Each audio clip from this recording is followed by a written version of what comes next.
అవును. మనకు బాధొచ్చినా, సంతోషమొచ్చినా పక్క వాళ్ళతో షేర్ చేసుకోవడానికి ఆ దేవుడు మనకు నోరిచ్చాడు. కానీ ఆ చెట్లకెలాగా? దేవుడా! ఇప్పటి వరకు ఎప్పుడు నిన్నిలా కోరలేదు. ప్లీజ్ ఒకే ఒక్కసారి ఆ చెట్లతో మాట్లాడే అవకాశం ఇప్పించు దేవుడా! ప్లీజ్. హలో అబ్బాయ్. హలో, ఇక్కడ. ఎవ్వరు లేరు. ఎక్కడి నుంచి వస్తుంది ఈ సౌండు? కొంపదీసి చెట్టు మాట్లాడుతుందా ఏంటి? అవును, నేనే మాట్లాడుతున్నా. వామ్మో! అదేంటి, నువ్వే కదా నాతో ఒకసారి మాట్లాడాలని ఆ దేవుణ్ణి అడిగావు, ఇప్పుడేమో మాట్లాడుతుంటే పారిపోతున్నావు.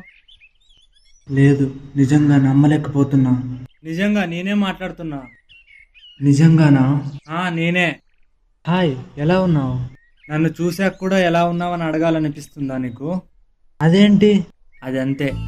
ఒక చెట్టు ఎండిపోయింది అంటే అది చావు బతుకుల్లో ఉంది అని అర్థం. అదే ఒక చెట్టు ఆకులతో పచ్చగా ఉంది అంటే ఆ చెట్టుకు టైం టు టైం నీళ్లు దొరుకుతున్నాయి. కానీ నీళ్లు అందని రోజు వస్తుందేమోనని భయంతో బతుకుతుంది అని అర్థం.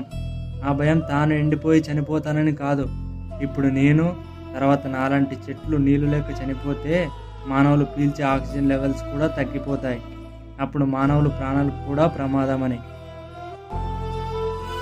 ఇలా మాలాంటి చెట్లు చివరికి చావు బతుకుల్లో ఉన్నా కూడా మీలాంటి మనుషుల గురించి ఆలోచిస్తాం. కానీ మీరు మాత్రం ఉన్న చెట్లను నరికేస్తున్నారు. మా చెట్ల తరపు నుంచి ఒకే ఒక్క రిక్వెస్ట్. మీరు కొత్తగా చెట్లకు నీళ్లు పోసి పెంచక్కర్లేదు. ఉన్న చెట్లను నరికేయకపోతే చాలు. ఆ దేవుడు మనుషులు బతకడానికి కావలసిన ఆక్సిజన్ ఇస్తున్న మాలాంటి చెట్లకు బాధ వచ్చినా, సంతోషం వచ్చినా బయటకు ఎక్స్ప్రెస్ చేసే అవకాశం ఇవ్వనందుకు చాలా బాధపడుతున్నాం. అప్పుడైనా తెలిసేది మీలాంటి మనుషులకు మాలాంటి చెట్ల బాధ ఏంటో అని. ఫైనల్గా ఒక్కటే చెప్తున్నా. ఇప్పటి వరకు మన ప్రభుత్వం ఎన్నో జీవోలు, కొత్త కొత్త రూల్స్ తెచ్చింది. కానీ ఇప్పుడు వచ్చే ప్రభుత్వం మానవుడు పుట్టిన తర్వాత తాను చనిపోయే లోపు ఒక చెట్టునైనా నాటాలి అని కొత్త రూల్ తీసుకురావాలి. ఇదే నా చివరి కోరిక. మీరేం బాధపడకండి. మీ అందరి తరపున నేను పోరాడతా. ఏం నాయనా, నీ కోరిక తీరిందా? అదే, ఒక్కసారైనా చెట్లతో మాట్లాడే అవకాశం ఇవ్వమన్నావు కదా. స్వామి, ఇంతవరకు మాట్లాడింది చెట్టు కాదా, మీరా? చెట్లకు మాట్లాడే స్వభావం ఈ సృష్టిలో లేదు. అలా చేస్తే అది సృష్టి విరుద్ధం అవుతుంది. అందుకే నీ కోరిక తీర్చడానికి నేనే చెట్టులా నీతో మాట్లాడా నాయనా.